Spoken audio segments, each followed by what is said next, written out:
सूरजपुर गांव में एक छोटी सी पराठों की दुकान थी। चाची के आलू पराठे। इस दुकान की मालकिन थीं मोटी सी, हंसमुख और प्यारी पराठे वाली चाची। सफेद धोती, रंगीन ब्लाउज और माथे पर बिंदी लगाए चाची जब पराठे सेंकती तो दूर तक घी की खुशबू फैल जाती। उनके पराठे इतने स्वादिष्ट थे कि सुबह सुबह स्कूल जाते बच्चे, खेत जाते किसान और शाम को लौटते मजदूर सब चाची की दुकान पर लाइन लगाते। चाची का जादुई तवा। पराठे वाले तवे के बारे में गांव में एक अफवाह थी, ये तवा जादुई है। लोग कहते थे कि अगर कोई सच्चे दिल से भूखा हो तो चाची का तवा अपने आप पराठा सेंक देता है। लेकिन किसी ने यह अपनी आंखों से नहीं देखा था। गांव में नया मेहमान। एक दिन गांव में एक नया आदमी आया, लंबा, पतला और चालाक सा दिखने वाला हरिया सेठ। उसने चाची के पराठे खाए और बोला, चाची तुम्हारे पराठे तो स्वर्ग के स्वाद जैसे हैं।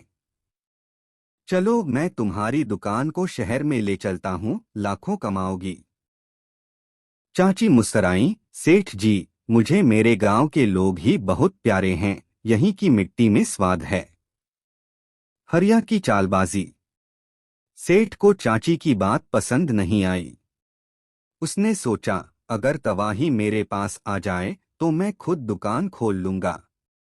रात को वो चुपके से दुकान में घुसा और तवा चुरा लाया। लेकिन जैसे ही उसने तवे पर आटा डाला, तवा जल गया। और अचानक उसमें से एक आवाज आई, बिना इजाजत खाना मत बनाना।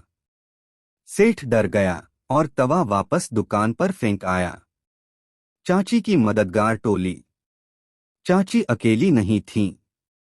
उनकी मदद के लिए एक मस्त तोता, नाम मिट्ठू, और एक नन्ही बिल्ली चुनचुन थी।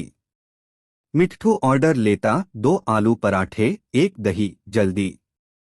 और चुनचुन ग्राहकों के पास पराठे पहुंचाती।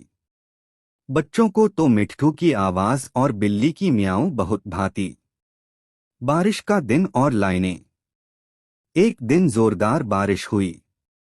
पूरे गांव में खाना बनना मुश्किल हो गया। चाची की दुकान की छत टपकने लगी, पर लोग भीगते हुए भी पराठे लेने आते रहे। चाची बोली, तवा भीग गया है, अब पराठे कैसे बनाऊं? तभी मिट्ठू उड़कर गया और स्कूल से बच्चों के छाते ले आया। और चुनचुन ने सबको पंक्तियों में बैठाया। चाची ने धीरे धीरे सबको गरम पराठे खिलाए। इनाम और इज्जत। अगले दिन गांव की पंचायत ने ऐलान किया, पराठे वाली चाची को सूरजपुर गौरव सम्मान दिया जाएगा। उन्होंने बारिश में सबको खाना खिलाया। सारा गांव तालियां बजाने लगा। बच्चों ने मिट्ठू और चुनचुन के लिए भी माला पहनाई। हरिया की माफी। हरिया सेठ शर्मिंदा होकर चाची के पास आया। बोला, माफ कर दो चाची, मैंने लालच में गलत किया। चाची ने मुस्कुराकर पराठा उसकी प्लेट में रखते हुए कहा, भूख के लिए पराठा और दिल के लिए माफी, दोनों यहाँ मिलते हैं बेटा। दुकान का नया नाम। अब दुकान का नया नाम रखा गया, मिट्ठू चुनचुन पराठा घर, जहां स्वाद मिले प्यार के साथ। चाची अब मिट्ठू और चुनचुन के साथ हर रोज 100 से ज्यादा पराठे बनाती और हर ग्राहक की प्लेट में होता था गरम पराठा, ठंडी लस्सी और ढेर सारी मुस्कान। कहानी की सीख।